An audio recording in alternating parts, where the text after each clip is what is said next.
এখন আর Bangladesh cricket board এটা নাই, এটা হয়ে গেছে হচ্ছে বাপের দোয়া ক্রিকেট বোর্ডে পরিণত হয়েছে। পর্যন্ত শুনতাম মায়ের দোয়া পরিবহন আছে, আজকে মাননীয় সদস্যের কল্যাণে দেখলাম বাপের দোয়া কমিটি আছে। 2026 সালের এই নতুন বাংলাদেশে জাতীয় সংসদের ভেতরে হাসনাত আব্দুল্লাহ যখন কথা বলার জন্য মাইক্রোফোন হাতে নেন, তখন রীতিমতো সরকারি দলের মন্ত্রী এমপিদের ঘুম হারাম হয়ে যায়। কারণ এই তরুণ সংসদ সদস্য কোনো গালগপ্প করেন না, তিনি সোজাসাপটা লজিক, ফ্যাক্টস এবং আইনের ধারা দিয়ে সরকারের সবচেয়ে সংবেদনশীল জায়গাগুলোতে এমন আঘাত করেন যার কোনো জবাব সরকারি দলের কাছে থাকে না। আজ বুধবার 8 এপ্রিল 2026 সংসদের প্রথম অধিবেশনের 11তম দিনের বিকালের সেশনে এমন একটি ঘটনা ঘটেছে যা পুরো দেশের রাজনৈতিক এবং ক্রীড়াঙ্গনে রীতিমতো সুনামি তৈরি করেছে। হাসনাত আব্দুল্লাহ আজ শুধু বাংলাদেশ ক্রিকেট বোর্ড বিসিবি এর নগ্ন দলীয়করণের মুখোশই খুলে দেননি, তিনি উন্মোচন করেছেন জুলাই গণ অভ্যুত্থানের বিচারের নামে সরকার কিভাবে মানবাধিকার কমিশনকে নিজেদের পকেটে ঢোকানোর এক ভয়ঙ্কর ব্লুপ্রিন্ট বা ইনডেমনিটির ফাঁদ তৈরি করছে। আজ আমরা ডিকনস্ট্রাক্ট করব হাসনাতের সেই ঐতিহাসিক বক্তব্য এবং স্বরাষ্ট্রমন্ত্রী সালাউদ্দিন আহমেদের অসহায় প্রত্যুত্তর। খেলার মাঠ সবসময় রাজনীতির বাইরে থাকার কথা, কিন্তু বাংলাদেশে যেন সবকিছুর সাথেই রাজনীতি মিশে আছে। সম্প্রতি জাতীয় ক্রীড়া পরিষদ বিসিবির পরিচালনা পর্ষদ ভেঙে দিয়ে একটি অ্যাডহক বা অন্তর্বর্তীকালীন কমিটি গঠন করা হয়েছে। এই কমিটির সভাপতি করা হয়েছে সাবেক ক্রিকেটার তামিম ইকবাল খানকে। তামিম ইকবালের অন্তর্ভুক্তি নিয়ে মানুষের খুব একটা আপত্তি না থাকলেও এই অ্যাডহক কমিটিতে একেবারে নগ্নভাবে জায়গা দেওয়া হয়েছে বর্তমান ক্ষমতাসীন দল বিএনপির হেভিওয়েট নেতাদের সন্তানদের এবং স্ত্রীদের।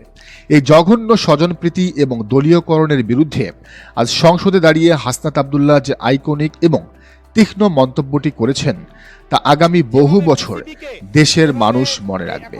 তিনি অত্যন্ত কড়া ভাষায় বলেছেন, সাংবিধানিক প্রতিষ্ঠানগুলোকে নগ্নভাবে দলীয়করণ করা হচ্ছে। ইতিমধ্যে বাংলাদেশ ব্যাংক দখল করা হয়েছে, বিসিবি এখন আর বাংলাদেশ ক্রিকেট বোর্ড নেই, এটি বাপের দোয়া ক্রিকেট বোর্ডে পরিণত হয়েছে। প্রিয় দর্শক, বাপের দোয়া এই একটিমাত্র শব্দবন্ধ দিয়ে হাসনাত আব্দুল্লাহ আসলে কি বোঝাতে চেয়েছেন? তিনি বুঝিয়েছেন যে যোগ্যতা, মেধা এবং ক্রিকেটীয় প্রজ্ঞার চেয়ে এখন বড় যোগ্যতা হয়ে দাঁড়িয়েছে বাবার রাজনৈতিক পরিচয়। শেখ হাসিনা যেমন তার অনুগতদের দিয়ে বিসিবিকে পাপন বোর্ড বানিয়েছিলেন, আজ বিএনপি সরকারও ঠিক একই স্টাইলে বিসিবিকে দলীয় নেতাদের সন্তানদের পুনর্বাসন কেন্দ্র বা বাপের দোয়া বোর্ডে পরিণত করেছে। আর হাসনাত আব্দুল্লাহ হুঁশিয়ারি দিয়েছেন, এই ধারা চলতে থাকলে আগামী দিনে জাতীয় মানবাধিকার কমিশনকেও স্বায়ত্তশাসিত না করা হলে সেটিও আরেকটি বাপের দোয়া কমিশনে পরিণত হবে। হাসনাত আব্দুল্লাহ বিসিবিকে শুধু একটি মেটাফোর বা উদাহরণ হিসেবে ব্যবহার করেছেন। তার মূল এবং সবচেয়ে ভয়ঙ্কর আঘাতটি ছিল জুলাই গণ অভ্যুত্থান সুরক্ষা এবং দায় নির্ধারণ আইন 2026-এর উপর।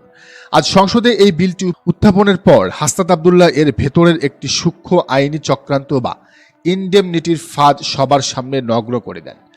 বিলের 2 ঘ ধারায় বলা হয়েছে যে রাজনৈতিক প্রতিরোধের পরিবর্তে সংকীর্ণ ও ব্যক্তিস্বার্থে সংগঠিত হত্যাকাণ্ডগুলোকে এককভাবে দেখা হবে, আর গণতান্ত্রিক ব্যবস্থা পুনরুদ্ধারের উদ্দেশ্যে সংগঠিত কার্যাবলীকে আরেকভাবে দেখা হবে। এখন হাসনাতের লজিক্যাল প্রশ্নটি হলো, কোনটা ব্যক্তিগত স্বার্থের হত্যাকাণ্ড আর কোনটা গণতান্ত্রিক আন্দোলনের অংশ, তা ডিফাইন বা নির্ধারণ করবে আসলে কে? আইন অনুযায়ী এই নির্ধারণ করার ক্ষমতা দেওয়া হয়েছে জাতীয় মানবাধিকার কমিশনকে। অর্থাৎ এই ইনডেমনিটি বা দায় মুক্তির পুরো বিষয়টি নির্ভর করবে মানবাধিকার কমিশনের মর্জির উপর। আর ঠিক এখানেই বিএনপি সরকার তাদের সবচেয়ে বড় চালটি চেলেছে। ডক্টর ইউনূসের অন্তর্বর্তীকালীন সরকার মানবাধিকার কমিশনকে স্বাধীন করার জন্য যে অধ্যাদেশ জারি করেছিল, বর্তমান সরকার তা ইতিমধ্যে ল্যাপস বা বাতিল করে দেওয়ার প্রস্তাব দিয়েছে। অধ্যাদেশ বাতিল হলে কি হবে? কমিশন ফিরে যাবে 2009 সালের সেই পুরনো ও কালো আইনে। আর 2009 সালের আইন অনুযায়ী মানবাধিকার কমিশন হবে সম্পূর্ণ সরকার নিয়ন্ত্রিত একটি ঠুটো জগন্নাথ প্রতিষ্ঠান, যা মূলত স্বরাষ্ট্র মন্ত্রণালয়ের অধীনে কাজ করবে। হাসনাত আব্দুল্লাহ আজ সংসদে দাঁড়িয়ে জাতির বিবেককে নাড়া দিয়ে বলেছেন, কমিশন যদি 2009 সালের আইন অনুযায়ী চলে তাহলে সেটা কিন্তু পুরোপুরি সরকার নিয়ন্ত্রিত একটি মানবাধিকার কমিশন হয়ে যাবে, যেই মানবাধিকার কমিশন বিরোধী দল ও মতকে দমনের জন্য ব্যবহার করা হয়েছে অতীতে, ভিকটিম ব্লেমিং এর জন্য ব্যবহার করা হয়েছে, যেই কমিশনে গুম খুনের বৈধতা উৎপাদন করা হয়েছে। একটু ঠান্ডা মাথায় চিন্তা করুন, জুলাই গণ অভ্যুত্থানে হাজার হাজার ছাত্র জনতাকে গুলি করে মেরে ফেলা হয়েছে। কারা মেরেছে? পুলিশ এবং আইন শৃঙ্খলা বাহিনী। আর এই পুলিশ বাহিনী কার অধীনে? স্বরাষ্ট্র মন্ত্রণালয়ের অধীনে। এখন জুলাই অভ্যুত্থানের হত্যার নিরীক্ষণ এবং বিচারের দায়িত্ব যদি সেই স্বরাষ্ট্র মন্ত্রণালয়ের অধীনে থাকা মানবাধিকার কমিশনকে দেওয়া হয়, তবে তার চেয়ে বড় প্রহসন আর কি হতে পারে? পুলিশ কি কখনো নিজের বাহিনীর হত্যার তদন্ত নিরপেক্ষভাবে করবে? এটি তো আক্ষরিক অর্থেই চোরকে নিজের চুরির তদন্তভার দেওয়ার শামিল।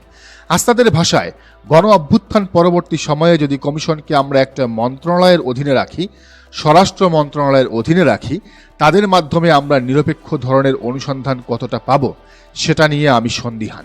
কমিশনকে অবশ্যই আলাদা হতে হবে, সরকার থেকে আলাদা হতে হবে, স্বায়ত্তশাসিত হতে হবে। আস্তাদ আব্দুল্লাহ তার বক্তব্যের শেষাংশে একটি অত্যন্ত ট্র্যাজিক এবং আইরনিক সত্য তুলে ধরেছেন। তিনি বলেছেন, যারা সবচেয়ে বেশি নির্যাতিত ও নিপীড়িত হয়েছে তারাই এটাকে মন্ত্রণালয়ের অধীনে রাখতে যাচ্ছে। এখন এই কমিশন যে বিরোধী দল দমন কমিশন করা হবে না, এটার প্রতি আমাদের কোনো আস্থা নেই। গত 15 বছর শেখ হাসিনার আমলে কারা সবচেয়ে বেশি নির্যাতিত হয়েছে? বিএনপি। তাদের হাজারো নেতাকর্মী গুম হয়েছে, খুন হয়েছে, অথচ আজ ক্ষমতায় বসে সেই বিএনপি মানবাধিকার কমিশনকে স্বাধীন হতে দিচ্ছে না। তারা চাইছে ক্ষমতাকে কুক্ষিগত করে রাখতে, যাতে ভবিষ্যতে তারাও এই কমিশনকে ব্যবহার করে বিরোধী মত দমন করতে পারে। হাসনাতের এই অকাট্য যুক্তি এবং বাপের দোয়া মেটাফোরের আঘাতে সংসদে রীতিমতো ভূমিকম্প শুরু হয়ে যায়। এর জবাবে স্বরাষ্ট্রমন্ত্রী সালাউদ্দিন আহমেদ অত্যন্ত দুর্বল এবং অসহায়ভাবে ডিফেন্ড করার চেষ্টা করেন। তিনি মাইক্রোফোন নিয়ে বলেন, আগের সরকারের উপদেষ্টা অনিয়ম করে বিসিবির কমিটি করেছিল, আমরা কোনো বাপের দোয়া মায়ের দোয়া কমিটি করিনি। কিন্তু রাজনীতিতে যখন আপনি লজিক দিয়ে জবাব দিতে পারেন না, তখন আপনার কথা স্রেফ প্রলাপ বলে মনে হয়। স্বরাষ্ট্রমন্ত্রী যখন হাসনাতের মূল পয়েন্ট অর্থাৎ মানবাধিকার কমিশনের স্বাধীনতা এড়িয়ে গিয়ে শুধু বিসিবির বাপের দোয়া তকমা নিয়ে পড়ে রইলেন, তখন খোদ স্পিকার তাকে থামিয়ে দেন। স্পিকার স্বরাষ্ট্রমন্ত্রীকে রুলিং দিয়ে বলেন, তিনি যেন অপ্রাসঙ্গিক কথা না বলে নিজের কার্যপ্রণালীর উপর বক্তব্য দেন। একজন রানিং স্বরাষ্ট্রমন্ত্রীর জন্য সংসদে দাঁড়িয়ে স্পিকারের কাছ থেকে এমন রুলিং খাওয়া চরম রাজনৈতিক বিব্রতকর একটি ঘটনা। আজকের এই সংসদীয় বিতর্ক প্রমাণ করে দিল যে বর্তমান বিএনপি সরকার ক্ষমতা নিরঙ্কুশ করার জন্য শেখ হাসিনার সেই পুরনো ফ্যাসিবাদী মডেলগুলোকেই নতুন মোড়কে ব্যবহার করতে চাইছে। বিসিবিতে দলীয় নেতাদের সন্তানদের ঢুকিয়ে বাপের দোয়া বোর্ড বানানো থেকে শুরু করে মানবাধিকার কমিশনকে স্বরাষ্ট্র মন্ত্রণালয়ের পকেটে ঢোকানোর এই অপচেষ্টা সবকিছুই একই সুতোয় গাঁথা। কিন্তু হাসনাত আব্দুল্লাহ আজ বুঝিয়ে দিয়েছেন, জেনজি এবং জুলাই বিপ্লবের নায়করা ঘুমিয়ে নেই। তারা সংসদের ভেতরে এবং বাইরে সরকারের প্রতিটি অগণতান্ত্রিক এবং স্বৈরাচারী পদক্ষেপের বিরুদ্ধে লজিকের বুলেট ছুড়ে মারবেন। বিএনপি সরকার যদি ভাবে গায়ের জোরে তারা সব প্রতিষ্ঠানকে বাপের দোয়া বানিয়ে ফেলবে, তবে তারা বোকার স্বর্গে বাস করছে। দর্শক, আপনাদের কি মনে হয় জানান মন্তব্যের ঘরে। আর এই চ্যানেলে নতুন হলে অবশ্যই সাবস্ক্রাইব করে বেল আইকনটি বাজিয়ে রাখুন।